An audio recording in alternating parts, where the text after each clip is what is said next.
Okay, hello. I am Thug MCSR. I'm gonna be reviewing your VOD here. Um, I'm not gonna really be having the audio on much. I know you said you kind of commentated over some stuff, but I don't really want to hear the audio. Nothing personal, of course. So you told me to look at this death first before I will watch your game.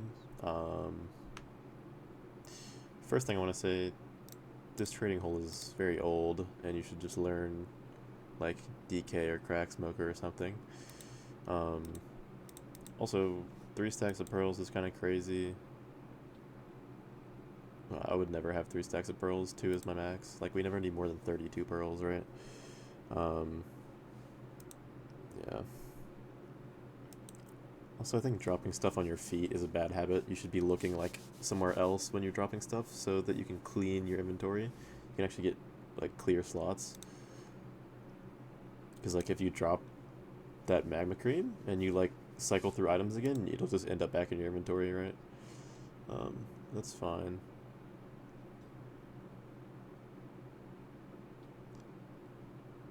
Yeah, you had like you were holding your gravel to block clutch, which is not.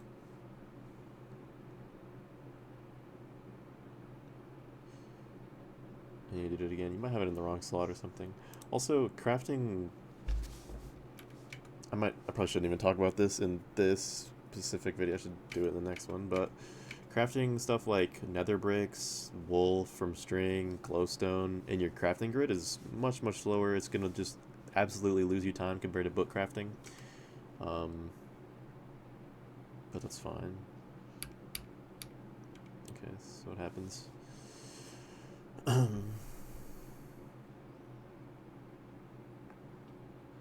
Oh, brother. I mean, I don't have much to say about this, honestly. It's a pretty avoidable death. I mean, this Wither Skeleton sees you, and I think you don't realize that he sees you. Like he's aggroed on you now. He starts walking. You miss the boat clutch. And then you don't run away. And he touches you. Um, One thing I will say, um, I, I think I can teach you something about boat clutching, I guess, in general. But I don't have much to say about this death here. Oh, I didn't. I meant to teleport to a fortress.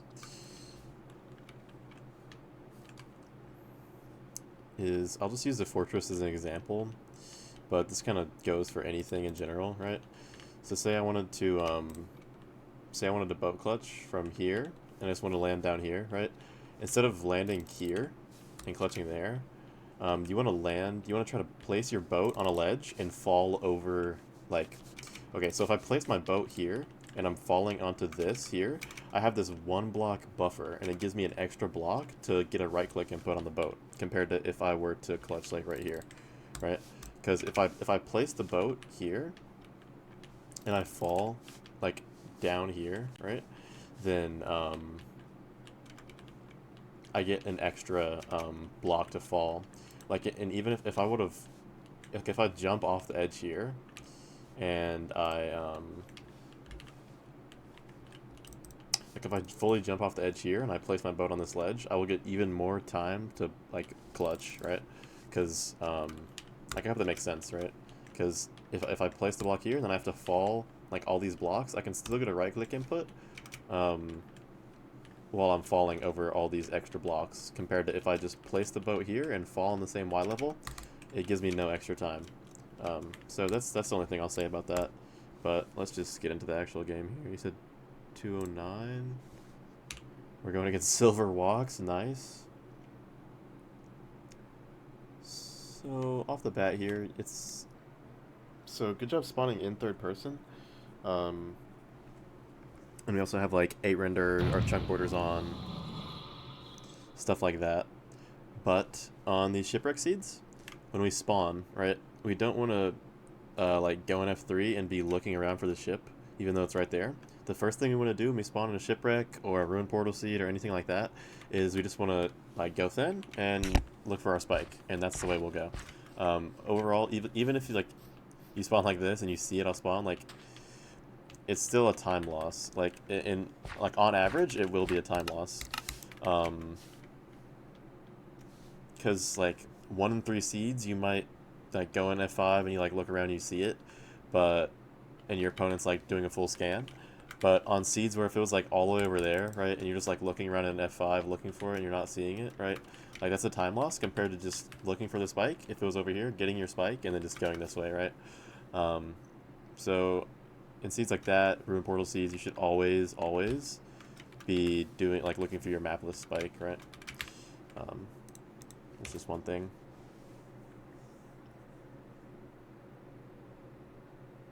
I'd also recommend going to 20 render when we're looking for kelp and stuff, because sometimes you can find a fake ravine and the kelp will be further away than 16 chunks. Also, I would never recommend taking potatoes from the shipwreck chest. Like, what are you gonna do with those? Also, I'd throw out a wheat so we can get a nice multiple of 3, so we don't have an extra junk item in our inventory. 12 wheat will give us 4 bread, and if we have 13 wheat, we'll have an extra wheat. And also potatoes just take up an inventory slot. Like, there's no way we're ever gonna eat potatoes. Good job hotkeying this, though. It's a bit unorthodox, but okay. I have 2 things to say about your crafting. I'm gonna try not to go over super micro stuff, because I don't think like that's the best thing to focus on. But 2 things with your crafting. Here.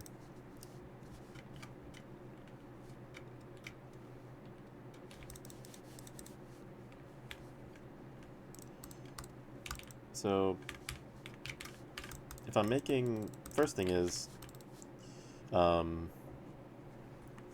we did our iron pickaxe, so we do our tools, right? And then we want to get rid of these sticks. Don't shift click and shift click. You can just hold shift and double click if you're holding something, and it will stack them down. Also, we did this to craft our shears. This is incorrect. What you want to do is this. You want to right click twice, and then place your stack down, and then you shift click twice. It's just more efficient. And also, if you have a flint, you can use that to like say I have a flint here. I could like place 1, place 2, drop your stack, and then you can also just shift click your flint in here, and then you'd have a flint and steel with your other crafts. So, something you should get used to, something to think about.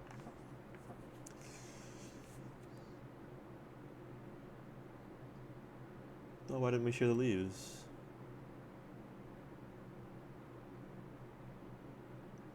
I guess we're just not gonna use our shears. Yeah, I mean, I don't know. Like, I guess you're just not, like, you're not super comfortable with using shears yet, but yeah, I mean, if you're not gonna use them, also I don't agree with killing these cows here. You're just gonna, I mean, raw beef is a decent food source, but we have 19 carrots, 4 bread. We shouldn't have potatoes, but we should ideally be using like the bread to get us through like 2 and through the Bastion route, and then we should have enough gold left over to make at least a few golden carrots. So we shouldn't need raw beef. Also leather, it'll just junk up your inventory even more.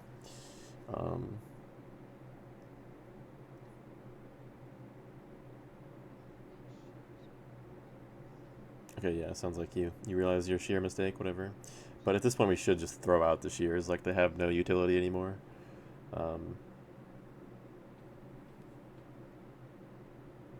It's fine though.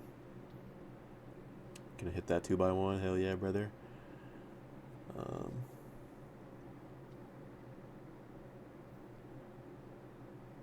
Nice.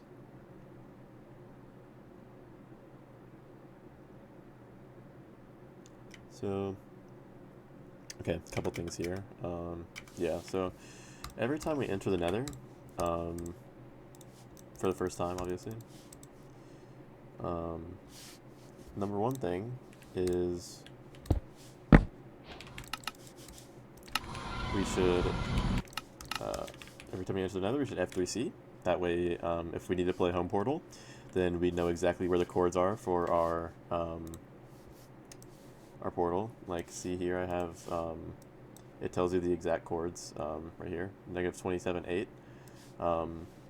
And you can just keep this until you have to measure your eyes, and then obviously once you measure your eyes, you've either made a decision to play home portal or you have 20 obby, so you can just reset your calc. So you can store your home portal chords for free if you F3C on enter. And also, especially in ranked, when we're only using real time, right? I highly disagree with going 30 FOV to scan, especially when we have things like tool screen, jingle, whatever. You know, macros 100% allowed. You know, just go thin. Not only I think 30 FOV is a bit disorienting. Like, I can't never really tell where I'm at when I'm in 30, but if I'm in thin, like it's the same thing, right? I can just see better, and also it saves 2 settings changes, right? So when we just go to thin, all we have to do is press a hotkey, and we're in thin. But when we go 30, we have to press escape, we have to press options, we have to go down to 30, and then we have to do the same thing to change it back, and that's 2 settings changes when this is just free time save, just to go thin instead, right? So that's something to think about. Yeah.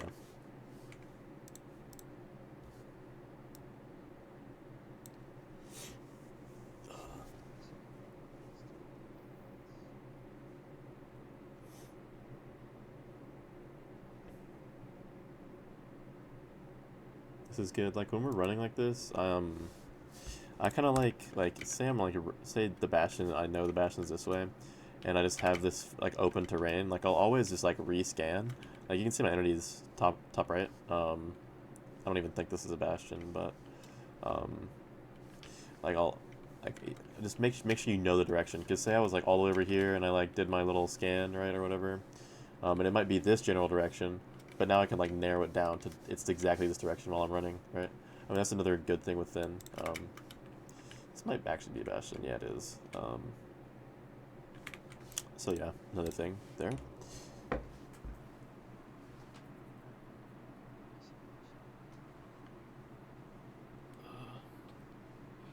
We also want to avoid just like taking miscellaneous damage as much as we can. You get better at that the more comfortable you are with like the movement in this game and other stuff like that.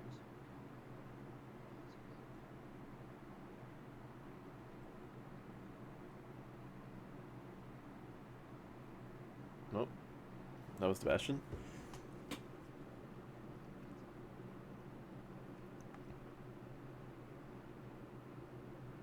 Wow. Okay, that's cool. I don't know if I would have made this play, but it's not bad. Um, stables. Just throw them your gold. Like I would just throw your gold ingot and run through them. Everything past this is just time lost now because we could have just been like the crossbow guy's the only guy that's mad at you anyway. Like the sword guy doesn't even care. You should just throw your gold and run. You just lost like 15 seconds to this at least. Now it's more time.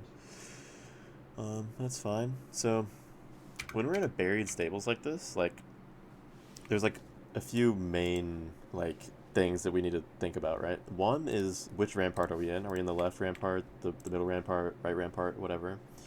And the next thing is surround stables. The next thing is there a triple that we can play? Like you can identify. Oops. You can identify even when the stables is buried like this, kind of. This isn't as buried as yours was, but like say I was over here. Well, this might be the right rampart, but I can see that this is going to be a single rampart just from this little block here, and like I can prove to you that it is a single rampart back here. And I know this because like you want to be able to identify these ramparts even when stuff is buried. So if I have terrain off, it's actually perfect. So triple the lantern chest, which is a double and a single. They're all very different. You can differentiate all of them just from this like this area right here. So the triple will always have this like basalt. Like no other rampart will have basalt here, and it's also always going up, like upwards basalt. The middle, like double rampart, will never have basalt, but it will have these stone bricks here, and there will be a chest here, obviously, like the lantern chest. And a single will never have like stone bricks here. It'll always be this normal black stone. Or I said stone bricks. I meant it's like polished blackstone bricks, I think. Yeah. Um, and there won't be a chest, right? Because it's a single. But you can notice from this blackstone, like there won't be blackstone like in this way, like there is in the single. So you should get good at identifying these things, so that we can play the triple. But let's continue here. So now you know you're in the middle rampart. Sorry about that.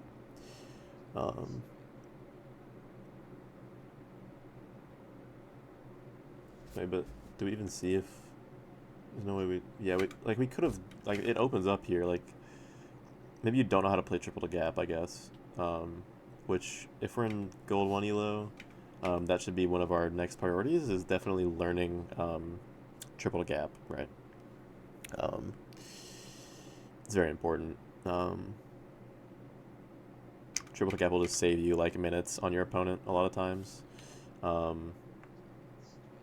But at the very least, if we're just going to play the gap, we need to get aggro early, so we can bring these pigs from like here, that pig, like maybe some of these outside pigs will come, these pigs here. Like we need to aggro them so that we have extra pigs coming down when we go down to trade the gap, right? So if I just do this, and then I just punch a pig, right? Like that will, that'll just give me so many more pigs, right? When I come down here, that's like 5 or 6 extra pigs compared to what you'd get just playing the gap, and then like the only aggro you'd have is mining these gold blocks here, right? So just something to think about, that you need earlier aggro. And if you don't know how to play the gap with aggroed pigs, like you have pigs chasing you, you just come down here, you block these 3, and then you can make your hole here, and then once you mine 2 gold, you just let these guys in, and you're good. So yeah, but let's continue.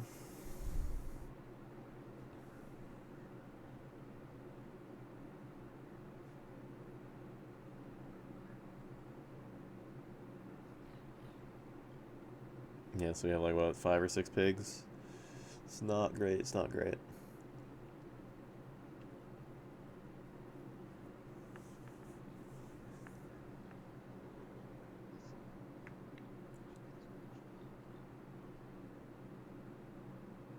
I would always get the backup blocks before I go, like, send a pearl hang, or, like, go check the other chests, right? Another thing, okay, so I'm gonna teach you a concept here, and it might be a bit too advanced for you, whatever, but I think stables is the best bastion to learn this, right? And it's basically, we're gonna overlap our Pydar with our route. So say we mine these gold blocks, whatever, we have pigs in our hole, let these guys down, you know, get the gold, whatever. You know, you get this gold, all this stuff, and while you're getting this gold, you know, you can be changing your pie chart. You can be like this, and then you can, you know, be upping your render while you're going here and stuff. And so it's 10, so you go 6, 1, 2, 3, and now we have our pie chart ready, and we can go this way, and it's not this way. So we get our backup block. So we've already crossed 1 chunk border. We get the other backup block here, and then we can cross this chunk border. It's not here, so we up at 1, and you probably don't know negative pi ray, but here, since it loaded, we would have to do negative pi ray, and that just means it'll be this way, I'm pretty sure. Yep, and then it's that way. So that means I know that the spawner's north, or I know the spawner's north. And since we're in the bastion practice, We are in the middle of nowhere. We're at 300,000, 500,000, right? But basically, the idea is I wanted to teach you chunk counting, right? So, the spawner, I know it's seven chunks away, right here, 7 chunks away, and it's 7 chunks north. So if we just add, and by north, it's negative z. So we subtract 7 chunks from our z chunk. So this is the chunk that we're in. Normally this would be like something normal, like 726 or whatever. But we just subtract 7 from this last number, so it'll be 79, and that means the spawner will be somewhere around this 79, the last number just being 79 here. Um, and so here we are in the fort, and we are at 81, 80, 79. So it's not always going to be exact, but it will be somewhere on this plane of 79, right? So it's not here, so that means if it's not here, I would go this way. And there's a spawner over there, but I think there will be another spawner over here somewhere. And there's not, so it was just a few chunks off, which is fine. Normally that won't happen. I wonder where the second spawner is. Oh, I think, okay, yeah, so okay, no, here it is. And that is 77, so it was only 2 chunks off, and yeah. So that's how you chunk count. This is not the best example. Honestly, I didn't explain it that well, I don't think, so I'm not going to go over it anymore because it's a bit more of an advanced strategy, but if you want me to help you explain it some more, I can definitely do that for you. Yeah, like if you have any questions, also feel free to DM me on Discord. People say when I do these VOD reviews that I talk kind of fast, and I definitely do. So if you're not understanding a concept or anything, feel free to DM me. Also, reach out if you want any more like one-on-one coaching and stuff. We can do that as well. I know I go through things fast, but if I don't go through things fast, these videos end up being like an hour long, and it's really bad. So I'm sorry about that. But yeah, if you need any clarification, DM me on Discord for sure. But the point I was trying to get at is we should be overlapping things. We should be getting those backup blocks before we come up here. We should be PyDARing. Stuff like that. Like, I mean, yeah, sure. I just think we should have pyrayed while we were at the gap. Like, I don't know. Found the obby chest. That's good.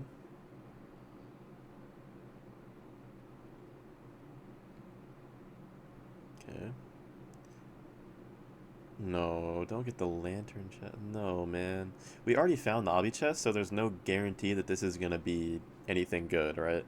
Um, it's probably gonna be some fucking arrows. Yeah, like there's just nothing here. Like it's just a waste of time, right? So once we get the obby chest, I wouldn't force chests like that. And even then, like I'm never ever getting that chest unless it's really like a necessity, right? Um, we're checking this chest too. Like I wouldn't check these. Yeah, like, there's nothing here. Like I wouldn't check these chests, especially once we found the obby chest. I wouldn't check these um, until we absolutely need to. Um, and even then, like playing home portal can be faster than checking both of those chests, right? Um, yeah. Also, this is a bad habit. You did this in the run before, where you're just dropping stuff on your feet, like um, say this is my trading hole, right? There's pigs here, and I'm standing in the corner, right? Um, Instead of standing here and dropping your stuff, um, right? You should be looking away from you and dropping your junk out, right? So that way it's not on your feet when you pick it up again, right? Um, Also, just so you can actually clear your inventory, right? We're standing on this big pile of junk, right? And so we're never gonna have anything but a full inventory. Also, just like that's what I was talking about, like your inventory being hijacked. Like this stuff is still in your inventory from the very beginning of the game, right? Like the full durability shears you never used, the 1 wheat that we could have thrown out to get a full stack, the 2 magma blocks from the portal, 9 potatoes that we're never going to eat. Also, we should be throwing out flint and steel when we have fire charges. Um, if you don't know why you see people throw out flint and steel over fire charges, is because you get fire charges from trades. Um, So you only have to throw out your flint and steel once, but if you throw out fire charges, you have to throw them out multiple times when you keep getting them from trades, right? Also, your light should always be in your top left slot. That way, whenever you have your book open, right? Like we'll get in the habit of using our book. So whenever we have our book open, and you open your inventory, your cursor is always on this top left slot. So like if you build a portal or whatever, and then you need your flint and steel, your fire charges, whatever, you open your inventory, you hotkey, and it's your cursor's automatically there. So you want your light there.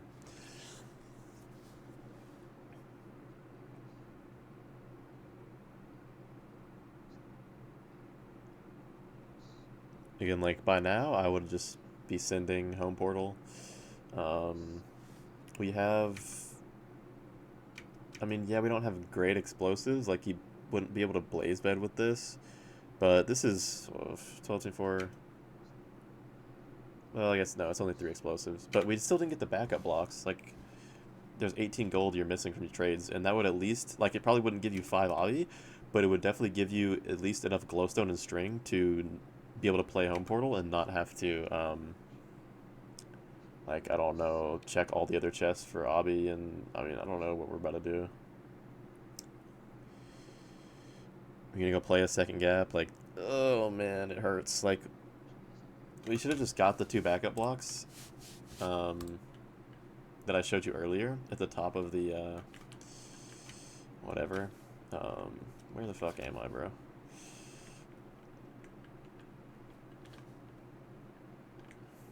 Yeah, like these. So this is our gap. We go up here. There's a block here, and there's a block here. I'm sure you've seen people get it before.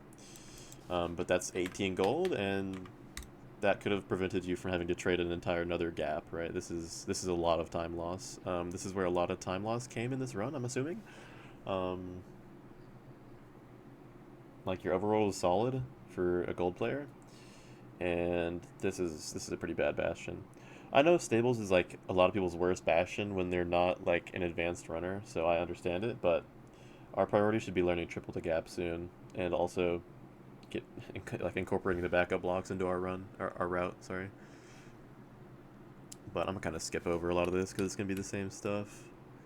Make our carrots. Again, we should be book crafting this instead of doing this and then dragging it, and then yeah, like surely you can understand why book crafting that would be faster.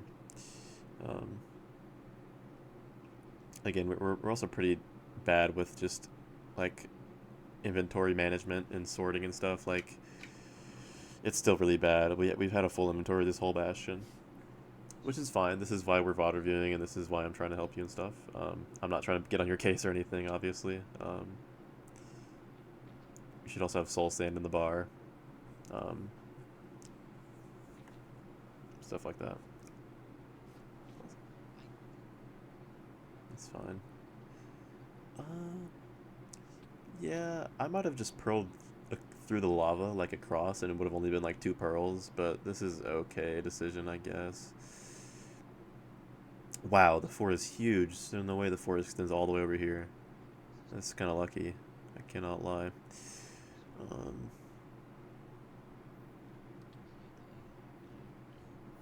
okay.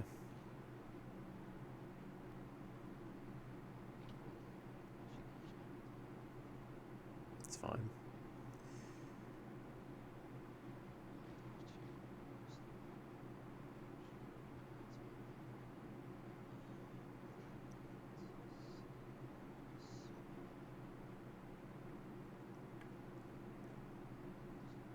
This is another time um, I would be scanning for the spawner with my mapless spike, like my pie chart. If you don't know, when we're in the fortress, we can use the pie chart just like you can for like a buried treasure or something. Normally, you would only do this when we're in the good part of the fort. I was just trying to use it as an example, but here's a spawner, right? So if we're in the good part of the fort like this, and we don't know where the spawner is, scan, and we only get a spike when it's on the edge of my screen. So it's like, spike's like right here, spike, and spike. So I would narrow it down between this general direction and it's up here. Alright, so same thing we could do with the other spawner right here.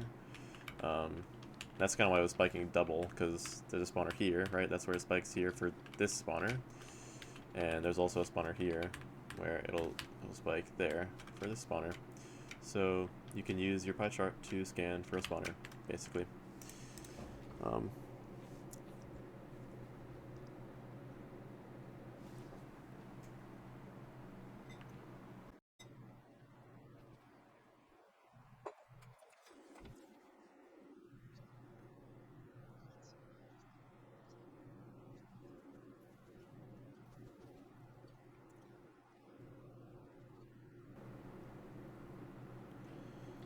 Again, a lot of these things on our hotbar, our hotbar's a mess. Like, we need to have a set hotbar for each split, like going to the fortress, going to the bastion, whatever. Like a lava bucket, we're probably not going to use that. Six netherrack. This should be soul sand, and we have nether bricks and string.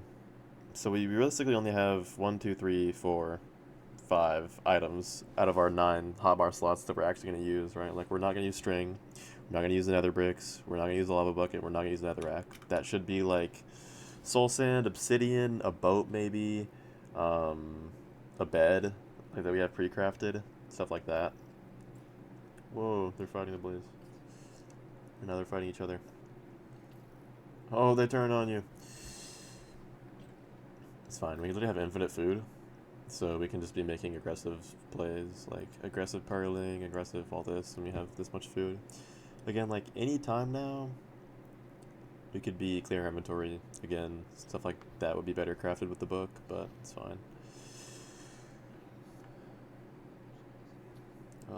I would probably blind here, or at least do our pre-crafts instead of mining the spawner. I mean, I don't know. It's up for debate. I mean,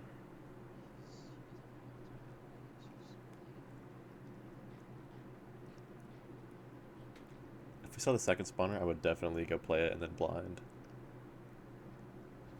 Because we want to overlap. Like, ideally, most of the time we want to be leaving without 6 rods. That way, like, we blind, we measure, and then when we're coming back and we're getting our 6th rod, we can hang a pearl to the direction we need to go. So it's like an instant overlap and it's a time save. We can also be doing our pre-crafts while we're waiting for blaze spawns and stuff like that. But we got pretty solid rates, pretty average rates, so...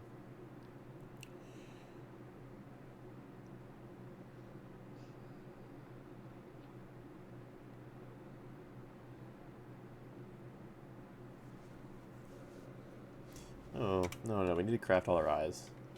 When we have 6 rods and we have 30-something pearls, there's no reason to ever craft 2 eyes, right? Because what's the point? I don't understand. Why not just craft all of them? We have 37 pearls, right? Like, you can craft all your eyes, it's fine.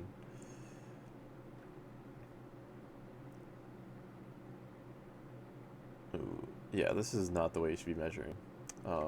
Because this can lead to you missing the stronghold, and the reason why is because you need to make sure that there's no eye wiggle, and if there is eye wiggle, you need to account for it. So let me just give you an example.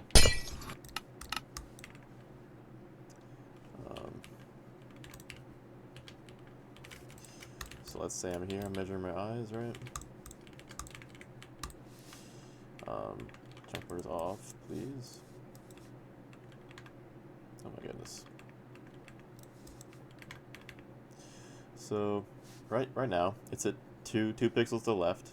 It's about to pop, right? But if I unpause, there's no eye wiggle, right? It's consistently at 2. So that way I know that I just went 2 to the left, 2 pixels to the left, and that will be 100% correct. It's only 130 blocks away, so it should just be right here. And here it is. But basically, if I could get one with eye wiggle, I could show you what I'm talking about. So let's say I'm measuring here or whatever.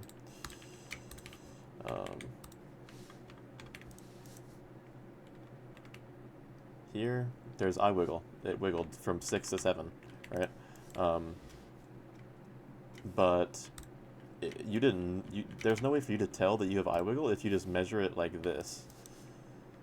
If you just pause instantly and then you just measure that at 8, you have no idea if it's going to keep wiggling or not. But if I unpause, see, it wiggled all the way to 10, but you wouldn't have known. 11, right? So like there can be eye wiggle, and if you just instantly pause and measure it right there, you don't account for that. But that's very important. You need to learn how to measure properly.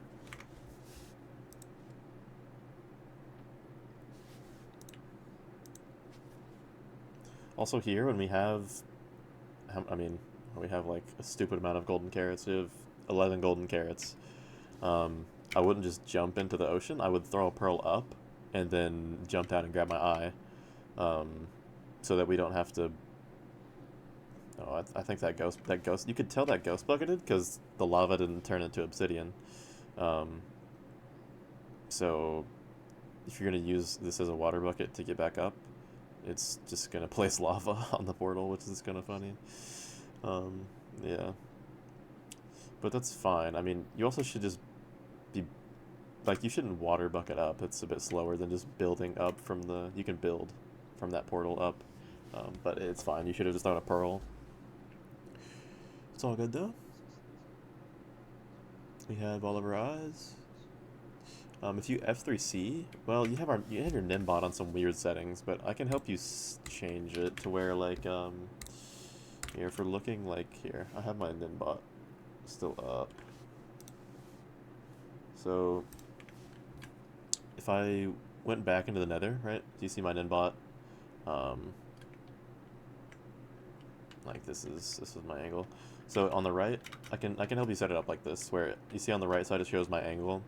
So if I just look the way that I knew like the eye was this way, you always want to like look the direction of your eye when you're going back into the Nether, right? So if I F3C, that means the angle is -28. So I need to look at -28, and you can F3C, and it will always update the distance you need to go and the angle you need to be looking at, right?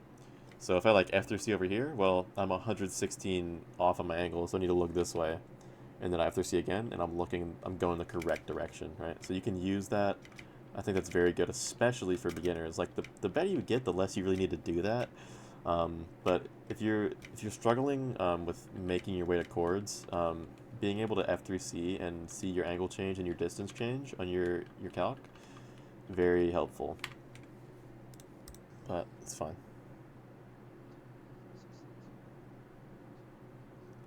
So when we have 11 golden carrots and infinite pearls, like we need to be like super aggro pearling all the way to chords.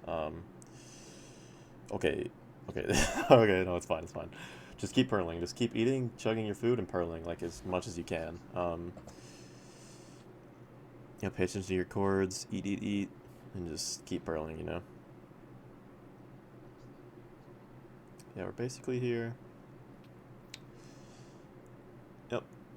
So 128, 162. So I know. So like, a lot of people struggle with like getting to the exact coordinate once they're close. But especially if we're digging down like this, like we're at 128, 160, and we need to get to 128, 162. So if we have our F3, like we have our F3 crosshair open, right? And if you don't know, the red always points towards positive X, and the blue always points towards positive Z.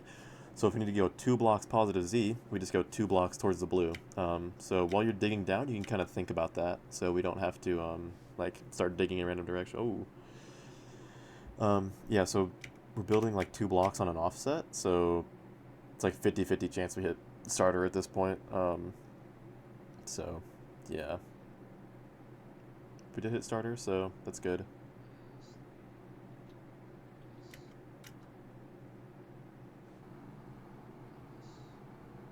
I guess.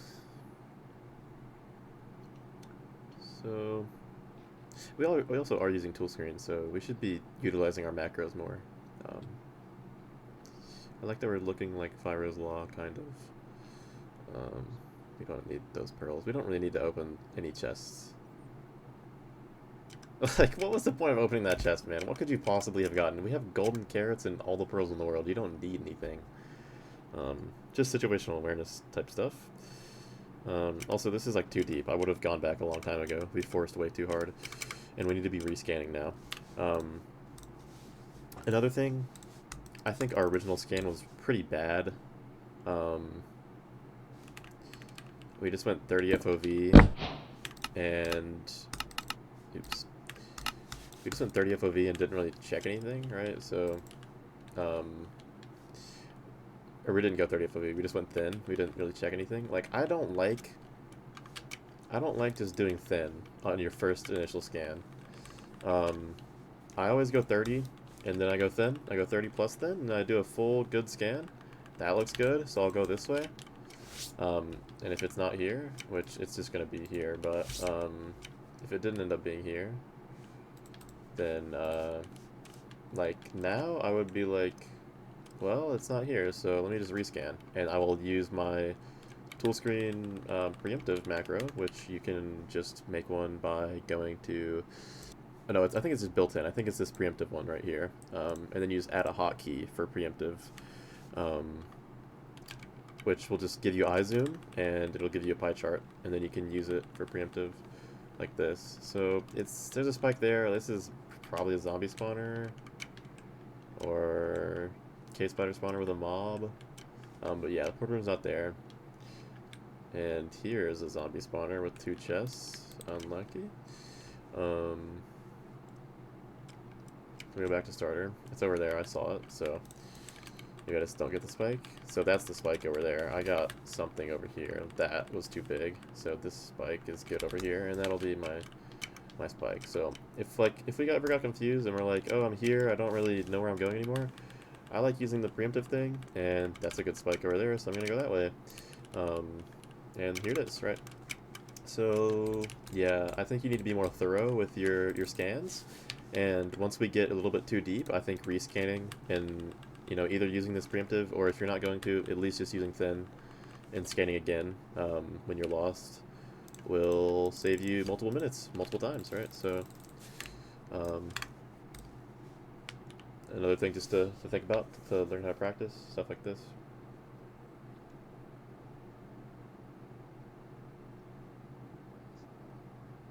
Yeah, we should have gone back to starter a long time ago.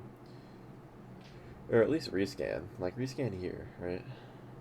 We're doing like the Ludwig method, like we're like placing a block where we've been and shit. Like I would only do that if I'm like super lost, but we haven't even checked anything, right? Yeah, this version of preemptive doing this is so bad. Like it's just you're just gambling basically.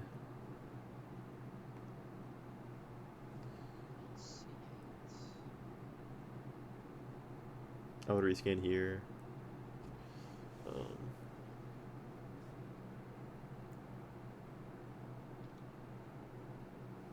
no.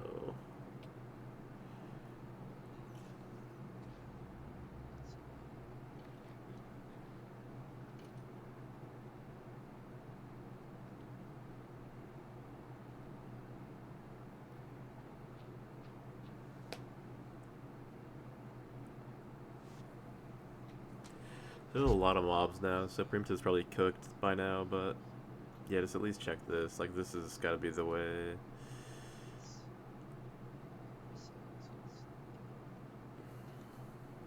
Like we just never rescanned ever. This is starter. No, it's starter.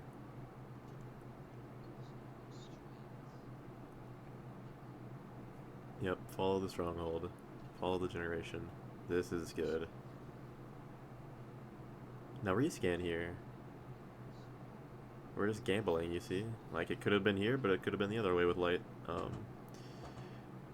And like we didn't clear our inventory a single time the whole run. We still have the shears from the island that have full durability. We still have the potatoes that we never ate. We still have the 3 raw beef from the cows we killed. We still have the magma from the lava portal, the lava pool, the magma portal, sorry. We have 2 sources of lights, and we never use the fire charges. Like, these things are literally hijacking our inventory. It is so bad.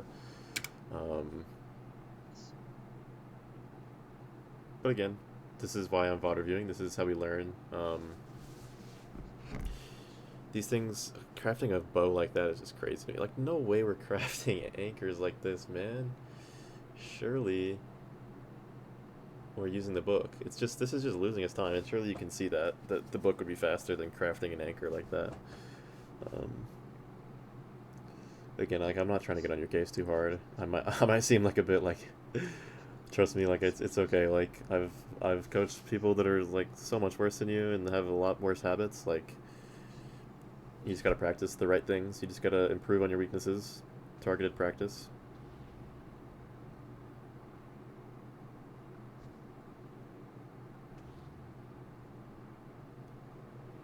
I'm probably not gonna have much more to say about this infight.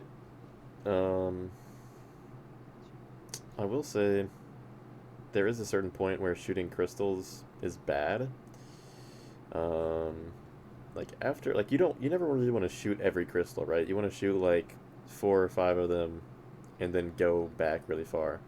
Because every time you shoot like another crystal, like yes, it's lowering the chance that the dragon will, like it's increasing the chance that the dragon will perch, right? But it also every time you shoot a crystal, the dragon has to fireball you, right? So now it's gonna fireball you instead of go try to perch. It's still trying to fireball you because it can't see you, and now it fireballs you. And that whole time it was trying to fireball you, there was a zero chance that it could perch, right? So, um, like I wouldn't shoot any more crystals.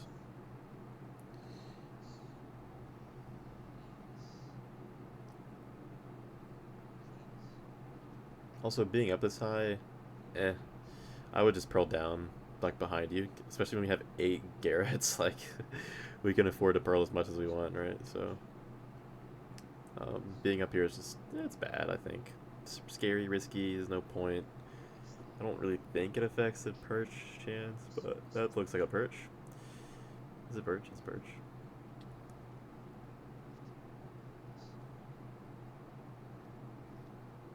Bang. It was a good run, man. I like that you plus one. I wouldn't type GG until it's over, you know? Oh, I thought he was in the end. He's still in the stronghold. My bad. Um, yeah, 1830. Not bad. Um, I would low key like to see another one of your runs with a different Bastion type. Let me hear what you have to say, I guess.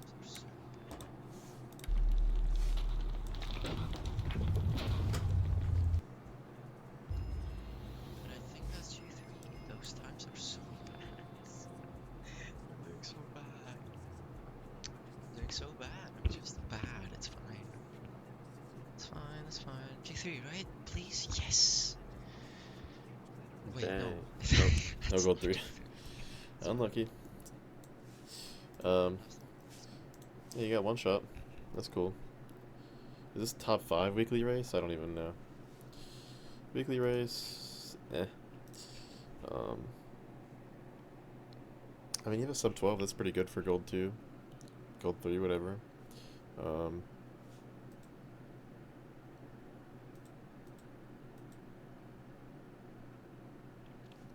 yeah, this is very good, right? Even like ranked rewards consistency, right?